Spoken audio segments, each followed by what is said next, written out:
In this video, we're going to talk about what is accessibility. Now, you might hear accessibility talked about a lot in UX design, in usability design, but quite often it is overlooked at the early stages and designers wait until too far along before they go, I didn't change this. And then it takes a lot of time and effort. So understanding what accessibility is from the very start is an excellent way to just improve your designs. So what we're going to talk about in this video is what is accessibility, some common disabilities, the WCAG 2.1 as a way of defining how we should be designing better for accessibility, and then we're going to think about how accessibility and usability is actually quite related but different. So let's get started. What is accessibility? Well, a simple definition is from Mozilla.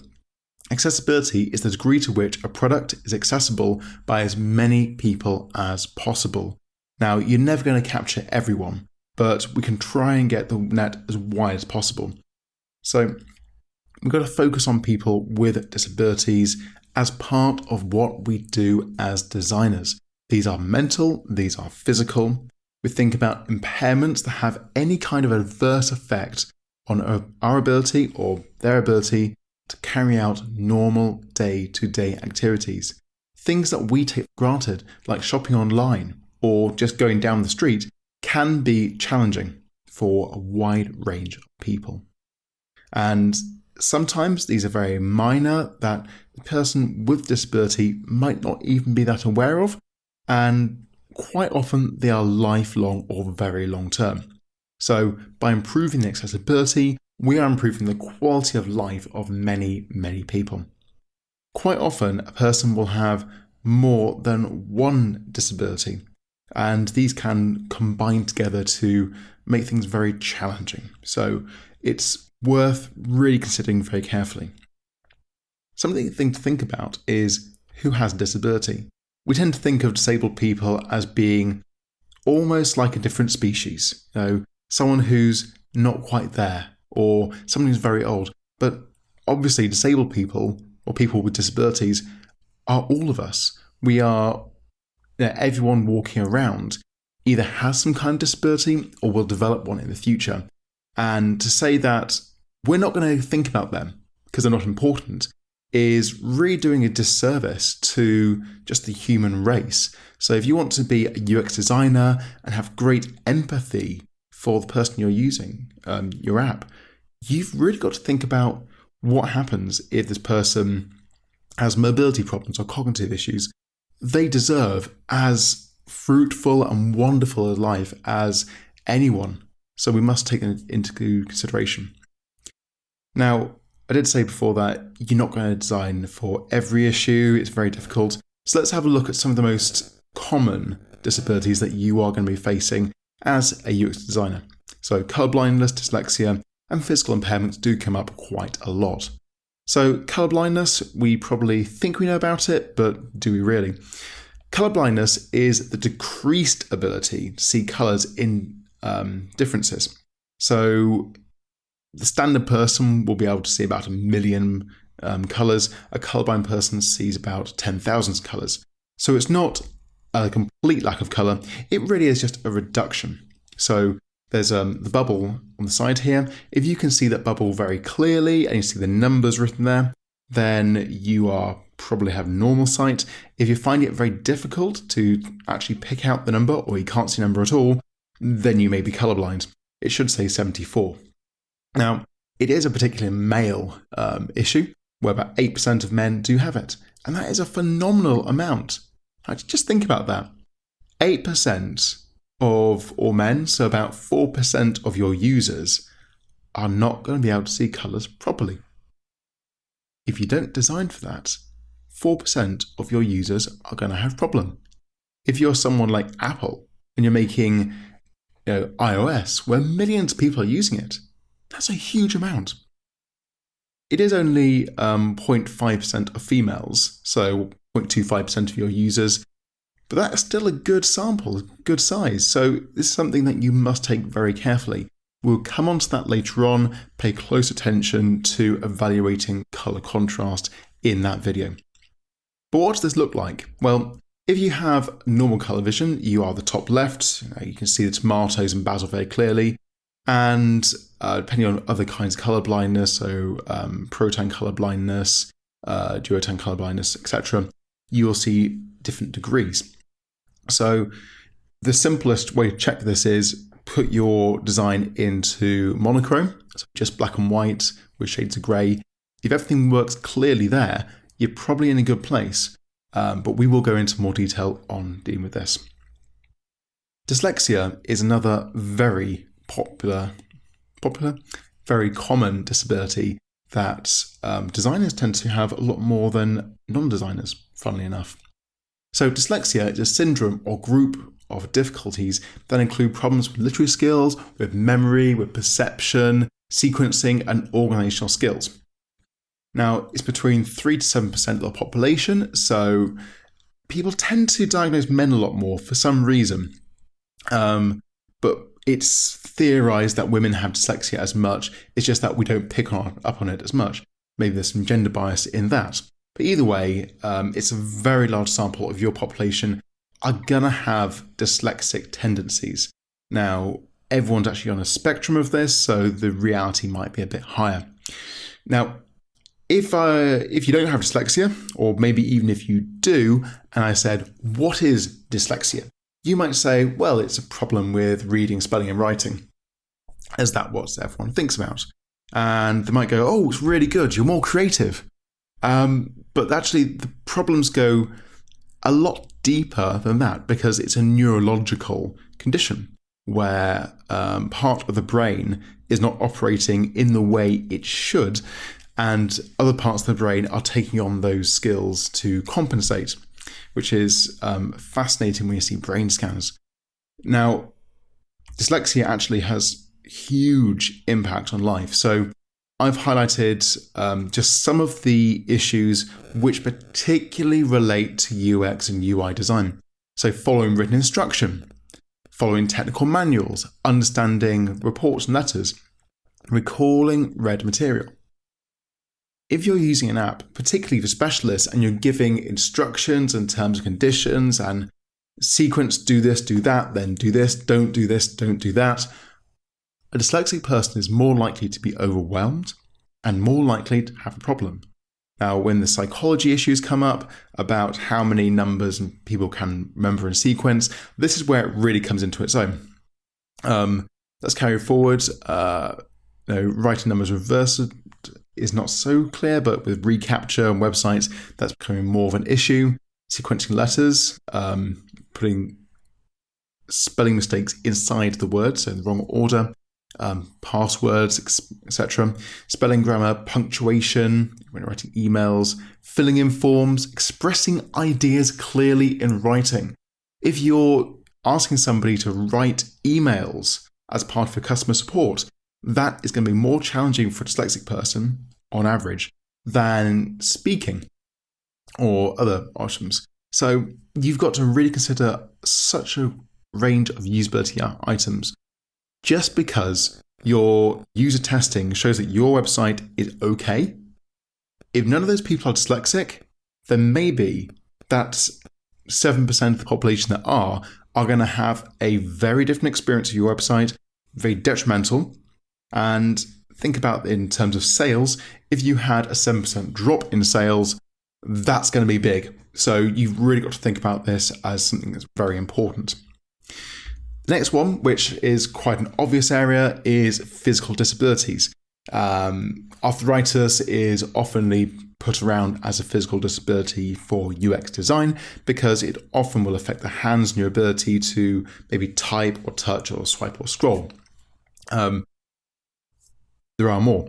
But also, some people with disabilities don't feel they are disabled. And this is something that is really worth recognizing.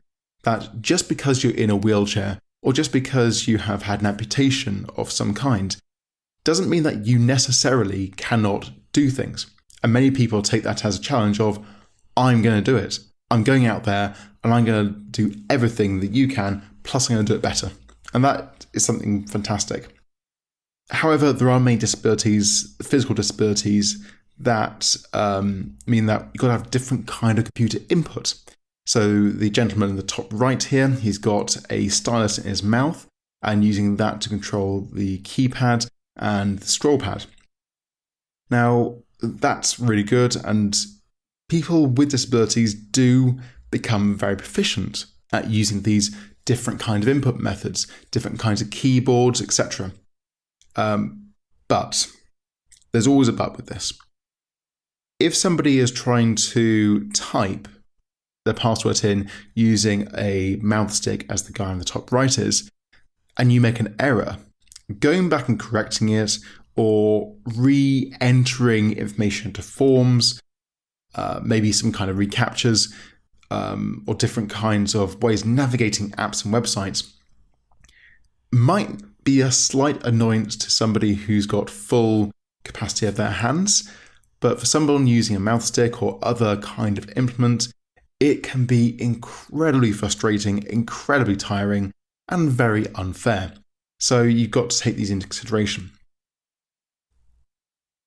5 common problems that people do have with physical disabilities are precision, navigation, mouse actions where you've got limited time, and then pop-ups that open a web page and can't be closed.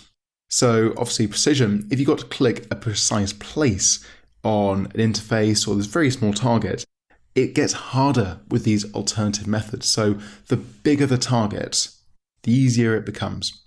When you're using keyboards to navigate, which the majority of you watching this probably never have, but we're going to cover this in the evaluation video. When you navigate with the keyboard, suddenly this website, which looks quite nice, becomes an incredible quagmire that you cannot navigate, and it's really annoying. So you might just abandon the website. Obviously with a mouse, if you need to move your mouse around and scroll, etc., it's very difficult with these input methods. You might think that 3 minutes for a form is fine. You might think that, yeah, I can do this in this time, but there could be someone using a device that you're not aware of and have never seen, and they cannot do it in that time, making your website completely useless. They can't access it. Now, if that's a vital website like a government service, this becomes incredibly important. And the last thing about pop-ups. Now, one of the trends about dark UX over the last decade has been these do you accept, do you opt out, do you do this websites all over the place. And they are annoying for everyone, but if you have to really focus to get your mouse to the area to close it, then it's terrible. Now, what do we do with all these areas? We've got disabilities that we need to consider. We've got a wide range of people that we want to design for. How can we make sure that we're actually avoiding these issues? Now, the good news is there is a very simple method, which is WCAG 2.1, which is guidelines on how to design for accessibility. It is the Web Content Accessibility Guidelines, known as WCAG 2.1, are an internationally recognized set of recommendations for improving web accessibility. It's not going to make it perfect. It's not going to solve everything. And in your professional careers as UX designers, the more people with a variety of disabilities you get in to actually do user testing, the better. But this is a great starting point. And it covers simple things like vision, hearing, mobility, thinking, understanding. So if you've got sight impairments, if you are deaf or hard of hearing, if you can't use mouse particularly well, or if you've got dyslexia, autism, or another learning difficulty, that's covered by WCAG 2.1. It's like the cheat code to help you get to the next level before having a problem. And this is what it looks like. Now, there's a lot to it, and if you go to w3.org, you'll be able to read all of it. It's definitely worth your time doing. We're not going to go through it all today, but I'm going to pick up a few of the important parts. So firstly, it's split into 4 design principles, which is your design perceivable? Can you understand it? See it? Can you see it clearly? Is it operable? So can you move around websites? Is it understandable? So does it work the way you're thinking? And is it robust? Which is, does it work? So you're going to be able to analyze these in various different ways, which we'll get onto in the next video. Let's start with being perceivable. So what is perceivable? Perceivable is providing text alternatives to non-text content. It's time-based media, so making sure that if there's a time limit on something, you have an alternative. And you create content that's presented in different ways, so you can make a simpler layout. And then making things easier to see and understand. So let's take a deep dive into that. So you got providing text alternatives. So if you've got a button, does it have an image? Is it implied? Or do you have something saying, okay, I'm going to tell you what things are? Having captures which are not text, such as solve this mathematical problem, is sometimes a better way of just working on things. The reason why text is so important is many people with visual issues have screen readers that they will hover the mouse over the text and the computer will read it out. It probably can't read out an image, but it can read out numbers and text. The other one is textual communication of visuals that provide sensory experience, so fruit. So let's move on to the next part, time-based media. Now we've got time-based media, you've got anything which is pre-recorded and presented. So you're looking at like this video right now, you're viewing it. So when you got the videos, you should provide audio captions, as standard. You should provide transcripts. You should provide sign language on videos. You should provide audio descriptive voiceovers. Now, the question is, did I do it for this one? I think I did. If you're watching this on YouTube, you've definitely got the transcript built in. So we should actually meet this on this video. Adaptive content presentation. So are you presenting text in a very meaningful sequence? Are you giving instructions for operating or understanding an interface that does not rely on sensory content? So sensory content are images and videos. So can you give text in addition to colour when describing what to do, giving someone instructions? If any of you have seen WikiHow, that's a great website where the text really is the hero, but the images carry as well. So you've got a nice combination between the two. You do definitely want pictures describing as well as text, because if someone doesn't read as well, so there's learning disabilities, the pictures can take over. You want to make sure that your page is responsive, so you can flip your screen, different orientations, different sizes, and you can work in both ways. And the last part about adaptable content is, your assistive technology, so screen readers, can identify fields input. Now, we're going to cover this again in the evaluation video, but if you just go into your Mac or PC interface and look at the accessibility options, there will be screen readers in there. So you can play around with this, you can get to grips with it. You can prototype being a disabled user using a website just by using the accessibility issues in there. The last part of Perceivable is making it easier for users to see and hear content. Now, colour is so important to convey images, but if you've got any kind of blindness or partial blindness or colour blindness, then the contrast between the colours is incredibly important. What is contrast? It's the difference between how extreme the two colours are next to each other. So white and light grey are low contrast because they're very close. Black and white is high contrast because they're very far away. So you want to have a ratio of 4.5 to 1. Now, if I gave you a box of crayons and said pick out two colours with a ratio of 4.5 to 1, you pretty much could not do that unless you are very skilled, and I'd be very impressed. But what it could do is you put your colour scheme into a website. There's many contrast colour checkers out there. You put in the foreground colour, which is your text. You put in the background colour, which is the background. And it tells you the ratio. And often they have sliders so you can go, okay, my colour isn't working, but let's just move it around, make sure it does work. So make sure the contrast is so important, and so many apps I see from leading companies put light grey text on a white background. How does that compete with WCAG 2.1? It doesn't, and it makes life hell for many, many people. Second area is operable.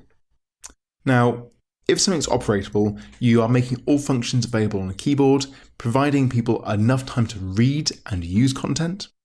You are designing content in a way that does not produce seizures. So people with epilepsy in particular can view your content quite easily. And then you're helping people navigate just in a clear, easy way. So the first thing are keyboard functionalities. So if you go into your preferences in your web browser, go to accessibility, you'll see that you can move around links with the tab button and you can move back and forward. Sometimes websites have traps that cause absolute nightmares, meaning that you can't effectively navigate in this way. So there's other shortcuts as well. Making sure all the shortcuts work properly. You got to remove time restrictions. So if content is only available for a certain amount of time, so you've got 2 minutes to fill this form in, or you got to watch this video only once, or we're going to refresh the page and time out after whatever time. This is causing problems. So you need to avoid that. There's also things about things blinking and scrolling, and you see these ticker tape bars on websites where the information's scrolling across. And if you're someone with a slow reading speed, that is a nightmare. So avoid anything like that. Preventing seizures, very quickly. Don't flash things back and forth, 3 times maximum, then have a pause. Don't have animations that work automatically. And then navigation, which is just clear. You can see that every link has a clear purpose. You can look at it and clearly understand what things are. Which goes on to the next part, which is having an understandable website. So the text content is readable and easy to understand. Pages appear in operative and predictable ways, so no surprises. And we can just avoid common mistakes. So,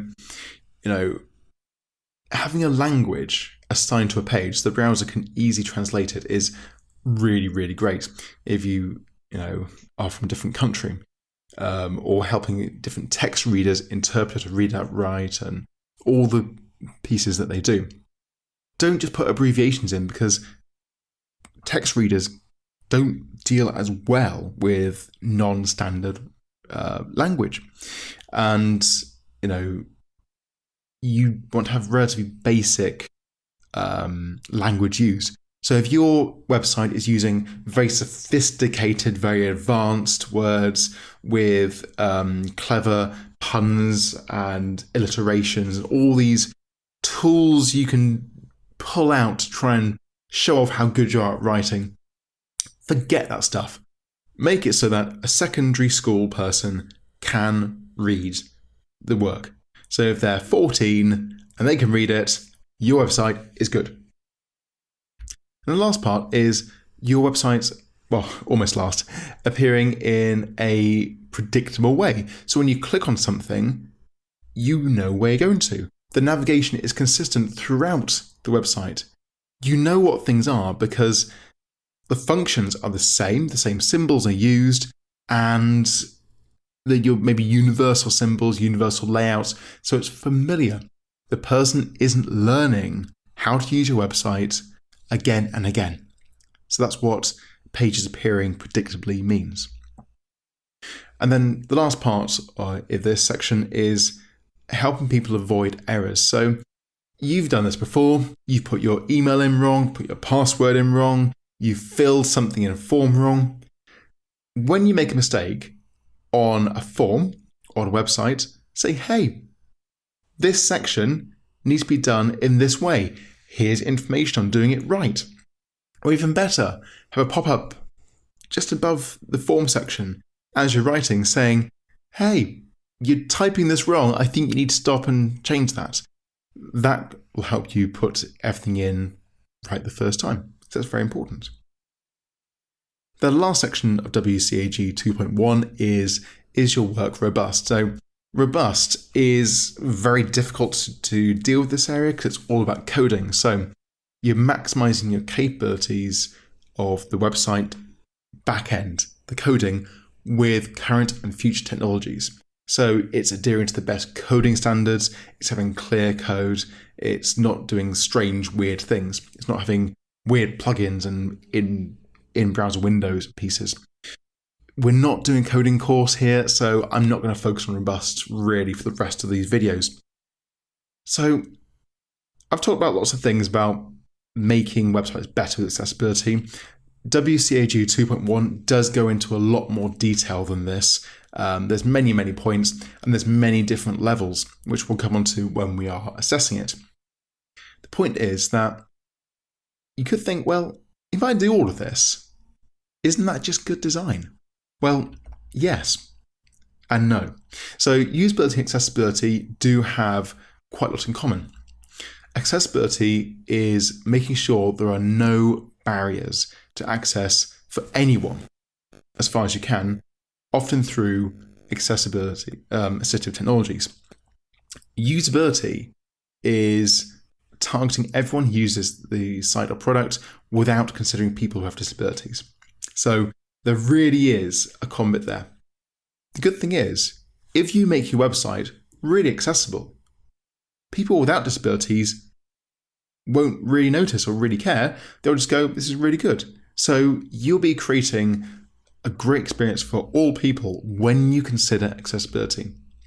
Now, to finish that off, you can think of usability as the extent to which a product can be used by specified people to achieve specified goals with effectiveness, efficiency, and satisfaction in a specified context.